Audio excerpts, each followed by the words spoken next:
Bonjour à toutes et tous.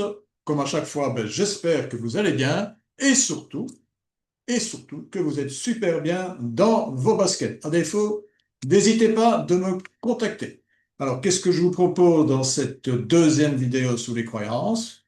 Je compte aborder comme sujet quand nos actions valident nos croyances. J'en ai fait référence d'ailleurs dans la première vidéo. J'apporte ensuite quand s'installe en nous un programme de croyances. Et enfin, le dernier point, les croyances sont-elles vraies ou fausses? Alors, voyons un peu ce cercle vicieux.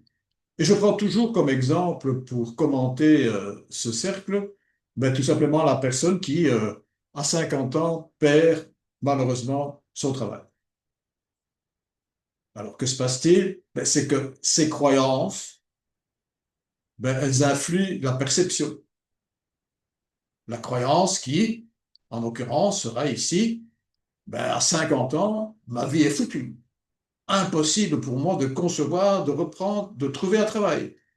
OK, mais cette perception influence et génère des émotions. Les émotions que nous pouvons vivre, à la fois de la tristesse, mais aussi de la colère. J'ai cette croyance profonde que, étant licencié à 50 ans, ma vie est finie. Je ne trouverai plus jamais de travail. Et puis, ce que les gens oublient très souvent, trop souvent, c'est que cet état mental approvisionne ce qu'on appelle le subconscient. C'est le plus fidèle des plus fidèles, hein. Si vous dites à votre subconscient, je suis con, il va dire, oui. Voilà. Mais malheureusement, cette manière d'être influence votre action. Et si je reviens à mon exemple de départ, la personne de 50 ans reçoit quand même à un moment donné dans son courrier une petite lettre en disant, voilà, votre candidature nous intéresse, veuillez vous présenter pour une interview.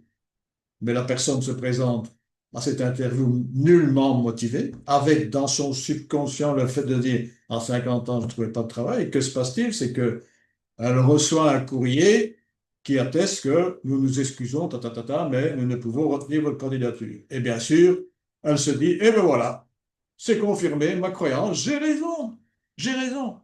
À 50 ans, effectivement, je ne trouverai plus de travail.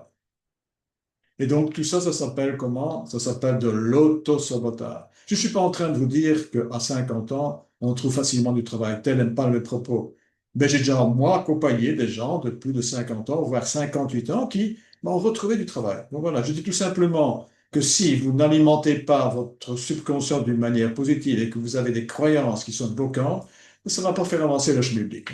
C'est ça ici, ce que je voulais vous expliquer au travers de ce cercle vicieux des croyances. Alors, quand s'installe en nous un programme de croyances bloquantes, en quoi cela consiste?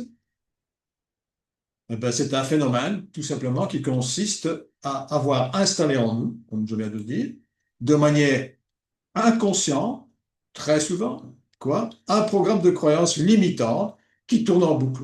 Exemple, comme je viens de citer, à 50 ans, je ne trouvais plus de travail. À 50 ans, je ne trouvais plus de travail.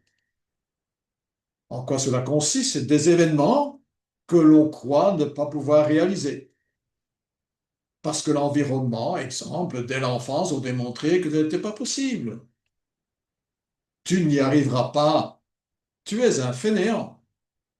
Parce que l'expérience avait débouché sur un moment de douleur qui a fait qu'on ne veut plus réessayer. Donc, des événements de notre vie qui sont enracinés en nous et qui font que nous avons cette croyance bloquée. Voilà. Exemple, je n'ai pas su montrer à la hauteur de ce que j'entendais de moi. Et de ce fait-là, la personne est intimement convaincue qu'on n'arrivera plus jamais à atteindre cette hauteur de démarche qui lui permettrait justement de montrer ses capacités. Alors, les croyances sont-elles vraies ou fausses? La question n'est pas de savoir si les croyances sont vraies ou fausses, hein, c'est pas du tout ça. C'est déterminer si elles servent ou nuisent. C'est ça la base.